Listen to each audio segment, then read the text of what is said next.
নমস্কার, শুভ সকাল। দেখো আজকে আমাদের সকালবেলা গ্যাস শেষ হয়ে গেছে। এবার এই কাঠে রান্না করছি। এইখানে এই যে কোকোর ভাতটা হয়েছে, দিদি কোকোর ভাতটা ফুটিয়ে দিয়েছে। আর এখানে এবার ঘরে রান্নাটা বসিয়েছি। তা আজকে বিশেষ কিছুই রান্না নয়, আজকে হালকার ওপরই হবে। এখানে বেগুন ভাজা বসিয়েছি, আর এখানে এই যে লাউ কুটে রেখেছি জিরে জিরে করে, নারকেল দিয়ে আলু দিয়ে লাউ ঘন্ট করব। দিদি এখানে যে লাউটা এই আলু কেটে দিচ্ছে, লাউয়ে আলু দেবো, কেটে দিচ্ছে। ও দিদি দেখো গো, আলুটা কেটে দাও। আর এখানে এই যে বেগুন ভাজা চলছে। কাঠে আমাদের রান্না করা হয় না, তো কাঠে রান্না করতে একটু অসুবিধেই হয়, গ্যাসেতেই করা হয়। শুধু ভাতটা হয় কাঠে, কিন্তু গ্যাস নেই, কি করা যাবে, দুটো তো খেতেও হবে। আর সেই কারণের জন্য কাঠেতেই রান্না করা হচ্ছে। গ্যাস কাল দিয়ে যায়নি, কাল দিয়ে যাওয়ার কথা ছিল, দিয়ে যায়নি, আজও এখনও দিয়ে যায়নি। বেলায় কী করবে জানি না। ঠিক আছে, তোমরা প্রথম থেকে শেষ পর্যন্ত ভিডিও দেখতে থাকো। ভালো লাগলে একটা লাইক করে দেবে আর চ্যানেলটা সাবস্ক্রাইব করবে। এই যে বেগুন ভাজা হয়ে গেছে।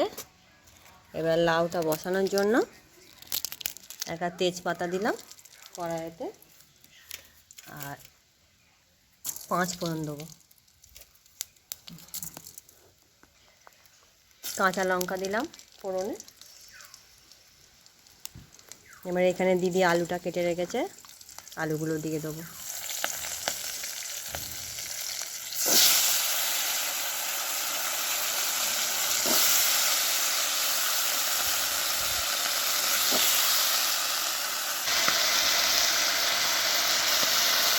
এই আলুগুলো একটু ছেঁকে নিই।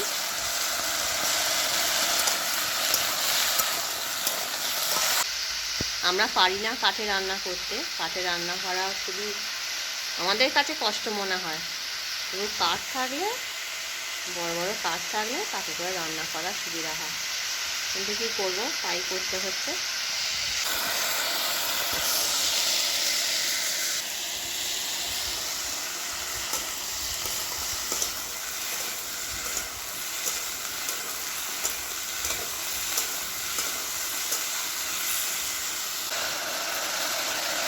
এবার ধুয়ে রাখা লাউগুলো দিয়ে দেবো।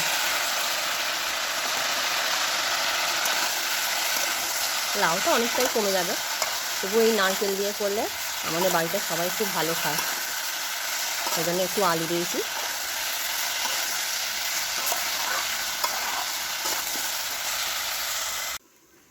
কটা বাটা মাছ ছিল ফ্রিজে, এটা একটু নুন হলুদ মাখিয়ে দিই।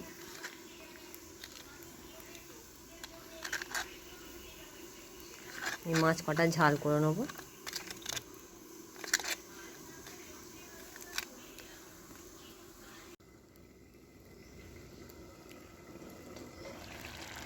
যে লাউ ঘন্টটা হয়ে গেছে।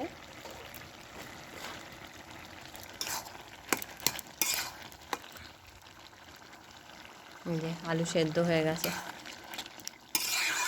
পরিমাণ মতো নুন মিষ্টি দিয়ে দিয়েছি। এবার এই যে নারকেল কোড়াটা এর মধ্যে দিয়ে দেবো।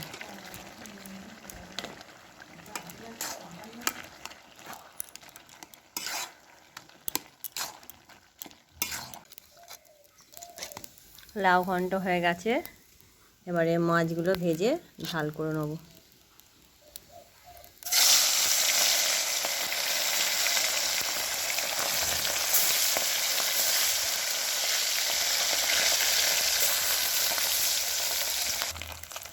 মাছগুলো আমার ভাজা হয়ে গেছে। এই যে আদা বাটা, আদা লঙ্কা গুঁড়ো হলুদ গুঁড়ো নুন আমি দিয়ে রেখেছি, এবার মাছের মধ্যে দিয়ে দেবো।